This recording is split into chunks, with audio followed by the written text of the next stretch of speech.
Assalamualaikum warahmatullahi wabarakatuh.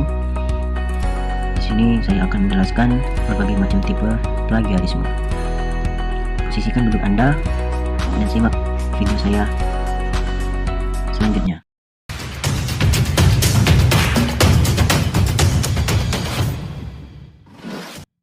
Perkenalkan, nama saya Alim Saputra. Di sini saya akan menjelaskan pembelajaran tentang metode, yaitu tipe-tipe plagiarisme. Oke. Pembelajaran metode plagiarisme. Di sini saya akan menjelaskan sedikit tentang skripsi, yang dimana skripsi ini sangat penting,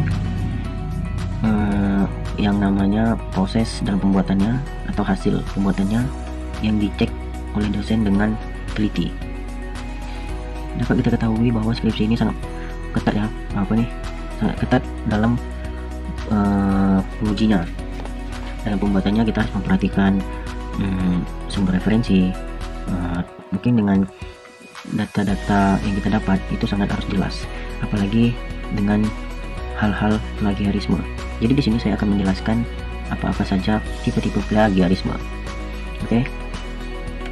Nah, bisa lihat sini tipe-tipe plagiarisme dalam skripsi.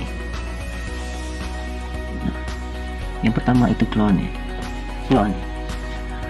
yaitu menjiplak karya tulis seseorang kata per kata dan diaku sebagai karya sendiri. Nah, maksudnya di sini nih, ketika kalian dikatakan plagiarisme apabila menciplak karya tulis seseorang, mengambil karya seseorang, tetapi mengambil karya seseorang kata per kata, tetapi kita mengaku bahwa karya tulis yang kita ambil dari seseorang itu adalah milik kita. Nah, di sini adalah termasuk suatu plagiarisme milik orang lain yang udah kita ciplak.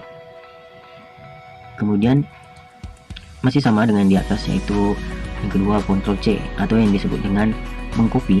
Nah, jadi di sini menciplak sebagian besar karya tulis orang lain hanya dari suatu sumber tanpa ada perubahan. Jadi menciplak sebagian besar karya tulis orang lain hanya dari suatu sumber tanpa ada perubahan.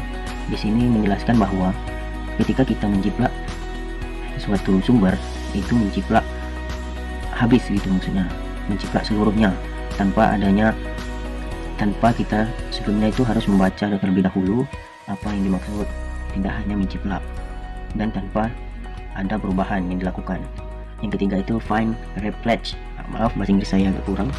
Jadi di sini yang ketiga ini mengubah kata kunci dan kalimat, tetapi tidak mengubah substansi utama suatu sumber. Di sini kenapa dikatakan plagiarisme? Karena sini kita mengubah kata kunci dan kalimat milik orang lain, tetapi tidak mengubah substansi utama suatu sumber. Kita tidak mengubah itu, tapi kita itu telah mengubah kata kuncinya dan kalimat. Itu salah satu kesalahan dari kita. Kemudian itu ada remix. Nah, remix ini menyusun kalimat dan berbagai sumber menjadi satu karya lain.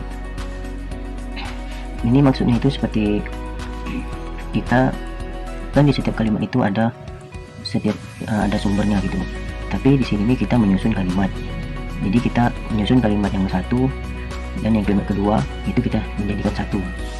Nah, di sini dalam pembuatan skripsi itu tidak boleh, karena itu sudah melanggar aturan sebenarnya, menyatukan suatu sumber yang satu ke sumber yang lain.